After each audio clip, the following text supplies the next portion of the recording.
So do you think there's an area, because Larry and I used to fight about this too, that I used to say to Larry, we were working with Toyota back then and Miller and Rydell and all the companies you're familiar with.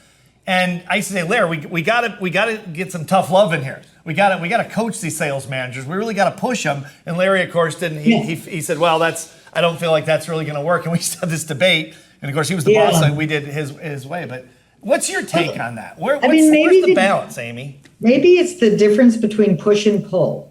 Like push, we resist pushes, right? Right. You get put. Oh yeah, I'm going to push back, right? There's a kind of natural, in psychology we call it reactance, right? That if you push me, I'm going to push back, or I'm going to resist. And so pull, pull is you create that force, that vacuum, that tension that leads me to want to do it. One of the things Larry used to say that I thought was brilliant was, and it was related to his whole category, you got to sell. Managers are in the business of selling work, right? So the point, why? Wait a minute. You're my boss. You don't have to sell me. You have to order me around. No, because what he said is pick a job, pick any job. And let's just say there's a sort of performance scale from 1 to 10, where 10 is like the best employee I've ever had. And 1 is this person doesn't last a day around here, right? And so then he said, well, where do you have to get to? And he'd actually ask people this, in your company, where do you have to be to not, to keep your job, right? And they'd kind of say, if they're going to be honest, they'd sort of say, well, I don't know, 6, right? Like, yeah, we're not going to fire you at a 6. Maybe we're not totally thrilled. We're not writing you up as the best employee we've ever had, but you're fine, you're doing your job, right? So then the question was, how do you get 8, 9, 10, right? And the answer was, people have got to choose it, right? That's, in fact, one way to think about this is that gap, between 6 and 10 is entirely volunteer work, right? I can show up, do my job, hit my KPIs, whatever I'm supposed to do, adequate, or I can show up and just care and give it every bit of ingenuity I have, right? And so to the degree to which managers, leaders, you name it, recognize that people have to feel ultimately that they want to do it. That's not that last bit of effort is voluntary. Then I think you're in the new game. I guess that's where the tough love must break down with 8, 9, 10. That's what Larry used to say. Well, go ahead. My view of it is that I think that the default for almost everybody is 6. And if you don't feel good and you're not happy, you regress backwards. But if a leader is what helps you go 6, 7, 8, 9, 10.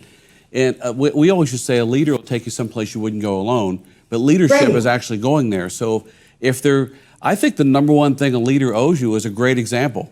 Do it like me, be like me, say it like me, watch me. And if you'll do that, you can pattern yourself, your business, your effort, your energy, your passion, your strategy after me, and you'll win. That's a leader at work. And if you don't have that, if you're not a good example, if you're lazy or you're entitled or you're all these things that people can slide into, then this weird thing happens where they want to blame you and you want to blame them, and it just starts sliding backwards. And I think listening to you talk, it's just so clear to me that leadership really is everything. Yeah, I agree. And I love I think what you're pointing to, and I think it's so important, is that leaders have to be role models, right? And that doesn't mean everybody should look just like them or act just like them, but embody the same passion, humility, curiosity, energy, right? And when leaders show up in a way that helps others be better, that helps others will mimic it, right? They'll show up in the same vein. In contrast, when leaders are dismissive or belittling or bullying, guess what? Other people start to do it too, and that creates a toxic culture.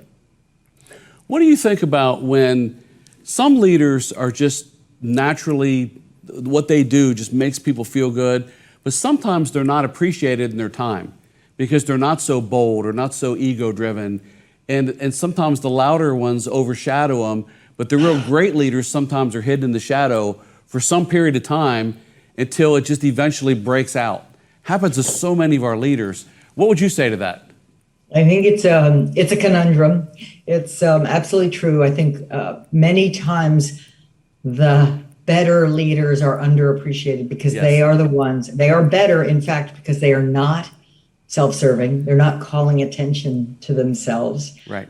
There's a known psychological deficit, I guess there is, or cognitive deficit, in that we're better at detecting, like when people, sorry, I'm not doing this right, but when people are arrogant, we mistake that for confidence, right? Yes. We mistake that for competence. And we're not that good at detecting real competence, right? Yes. So oftentimes you could say almost false models of leadership get in the way and get our attention. Exactly. And occupy leadership roles, but they aren't really good leaders and they aren't deserving of that nomenclature. Meanwhile, those who are sort of quietly getting others on board and making things happen are not getting recognized. That's something, though, I think that we can chip away at, right? I think programs like yours are helping do that, right? It's about sort of saying, no, don't be fooled by the bright, shiny object. Let's look at where real substance is. Amy, what role does ego play in the leader's mindset, so to speak, or strategy? I think ego is probably a confusing word in a way, because colloquially we use the word ego, or like, oh, that guy's got a big ego. But in true, in clinical psychological terms, ego is healthy, right? I mean, we have to have a sense of self, we have to have self-awareness, including the self-awareness to know and take responsibility for having a bad impact. But we all make mistakes. We might inadvertently be dismissive in ways we didn't intend to, right? And a person with a healthy ego can easily take responsibility for that, apologize, make amends, try again. Whereas a person with an unhealthy ego is going to say, I didn't do it, right? Not my fault, blame, accuse, criticize. So as long as we're talking about this sort of, I think we need to have healthy self-awareness, self-esteem, but other orientation, right? I think where the unhealthy ego comes in is when we are all about ourselves. And ultimately that leaks, right? Ultimately, it's hard to disguise that. If you're essentially only about you, after a while, people don't want to follow you. That makes sense. That's so true. It's so true. Well, sometimes in business, especially if there's leaders bulletins and there's things for competing, there's always that leader that, they run out and they do numbers and you think, wow, that guy must be a great leader. But then you find out later that they're kind of twisted and finagling and kind of making things happen in a maybe a way that's not going to last as long as we all feel like the way we do it. And sometimes they think we're just jealous of them, or but we think we're doing it right. Look at us. We're doing this the ethical way or the right way. And I think in leadership, you just have to be confident in your own self that you're doing it right, that you're doing it in a way that'll last, that you're making a difference in people's lives. And the things that you stand for are things that will stand the test of time. I agree. I mean, you have to be honest with yourself and stick to your own values and principles. And this is a long game, right? I mean, I think most of the things that are worth doing are not done overnight. And if you build a company, you build a great company, that's going to be a long-term play, right? That's going to be a company that offers good jobs and good products to customers and is a good citizen. And that's not something you do overnight. And I don't think there are any real shortcuts to that kind of value creation. Amy, do you think there's a difference in leading a team of employees versus leading a team of volunteers? Because most of the people that are watching this are independent financial people, educators, advisors, et cetera.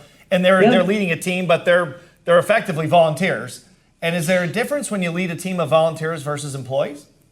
I think if you're leading a team of volunteers, you're likely to be smarter. I mean, you're likely to do better things because you know they're volunteers. What I was trying to say before is everybody's a volunteer. In fact, you're making a mistake if you think they're an employee. I know that sounds crazy, right? Because they're an employee. They got, they're on your payroll. Sure, they're an employee, but no, they are a volunteer also, right? Again, after they hit that sort of whatever that minimum level is, which hopefully your employees are not just resting there, everything above that is volunteer. And so then you think about, well, in fact, it's a great device to say, I wonder how people who are, in communities leading groups of volunteers do it, right? What do they do to keep energy high, to keep commitment high? Scratch your head a little and think, they must be selling the purpose a lot, right? They must be kind of going, wow, it's so important that we're doing this. We're making such a difference for our community, our constituents, what have you. Think about, volunteers on political campaigns, for example, their heart's in it, their passion's in it. So if you stop to think, I wonder what people who lead volunteers do to keep those volunteers coming back for more, that's what you need to do also. That's a very good point. Now, what would you say, when I think about this business and these leaders that we work with and what they go through every day and how they've got to be self-motivated, they've got to take rejection once in a while and these different things, would you agree with me? I think that leaders just kind of overlap and they help you to stay focused on the goal. I had a guy describe it one time. He said, when you're driving 65 on the expressway, you're focused way out ahead. And you don't notice everything going on around you. But when you're in a traffic jam, you notice every pothole and everything going on. And our job as leaders is to help people go faster and faster and faster so they notice less of the bumps and get more focused on where they're headed. And in that, you go faster and build a bigger business, a bigger enterprise, make more of a difference, help more people, serve more people, all those things. Maybe it's a little bit of a variation on don't sweat the small stuff, right? Keep your eye on the prize, and the prize is necessarily down the road a space, right? It's in the future. I think being future oriented is a very powerful reminder, right? To keep going back to because you don't do these things overnight. You don't build a big business overnight.